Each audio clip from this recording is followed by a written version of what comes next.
हमारे Ashoka film studio music channel को subscribe करें।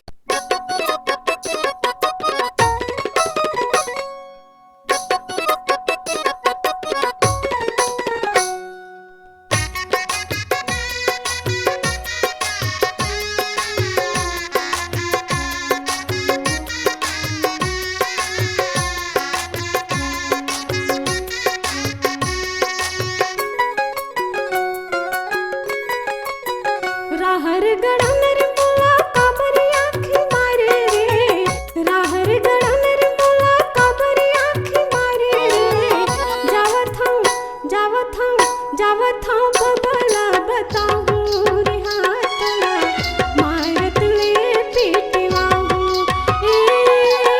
जावत हूँ बबला बताऊँ रे हाथला मारत ले पीटवाऊँ। गोरी नारी मुटियारी टूरी मैं हाथों ही चला पटा हूँ। गोरी नारी मुटियारी टूरी मैं हाथों ही चला पटा हूँ। तोरे संग बिहाला रचा हूँ रे हाँ तोला भावर परा के ले जाऊँ। तोरे संग बिहाला रचा हूँ रे हाँ तोला भावर परा के ले जाऊँ।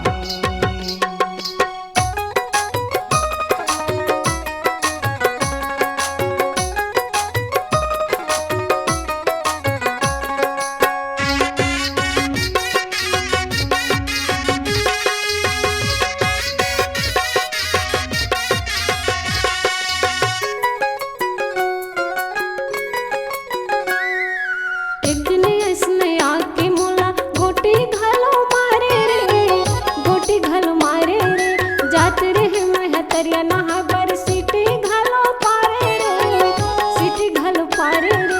कोनो टूली मोला मन नहीं आई मोला तोरे बरबानी है, मोला तोरे बरबानी है। कच्चा खवऊ ते दिखन लागे तोर पाके जवानी है, तोर पाके जवानी है। जब ले तोला देखे रे गोरी मन हमोर मोहा गेवो, जब ले तोला देखे रे टूरी मन हमोर मोहा गेवो। तोरे संग बिहाला रचा हूँ रे हाँ तोला भावर परा के ले आहूँ। तोरे संग बिहाला रचा हूँ रे हाँ तोला भावर परा के ले आहूँ।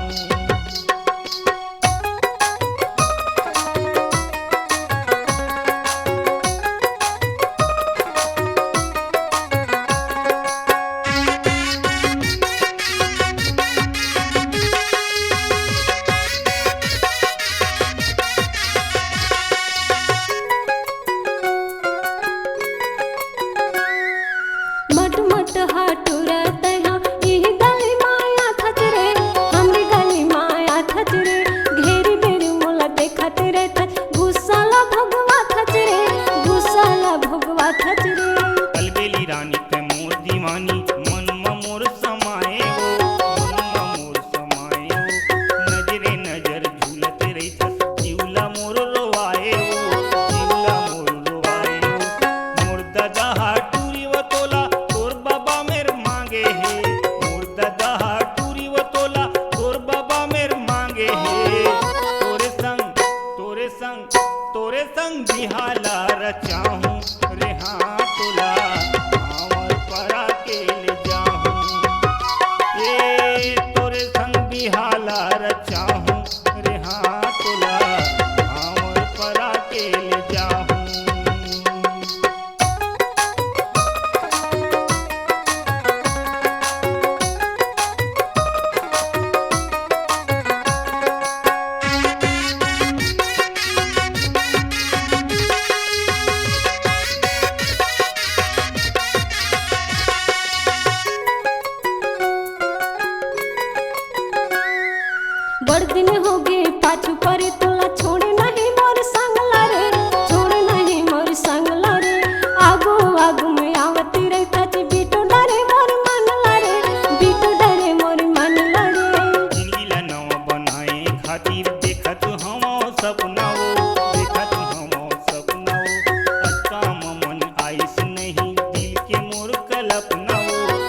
आवे वो जावत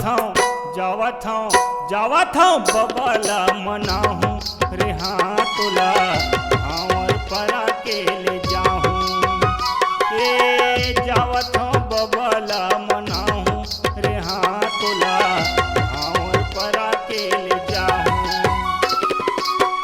राहर गड़न रे मोला काबरी आँखी मारे रे राहर गड़न रे मोला काबरी आँखी मारे रे जावत हूँ बबला बताऊँ रे हाथला मारत ले पीटवाऊँ ए जावत हूँ बबला बताऊँ रे हाथला मारत ले पीटवाऊँ रे हाँ तोला भावर परा के ले आहूँ जावत हूँ बबला बताऊँ रे हाँ तोला भावर परा के ले आहूँ जावत हूँ बबला बताऊँ Ashoka film audio video recording studio Kawardha. निर्माता राज कुलकर्णी। मोबाइल नंबर है 7389138468।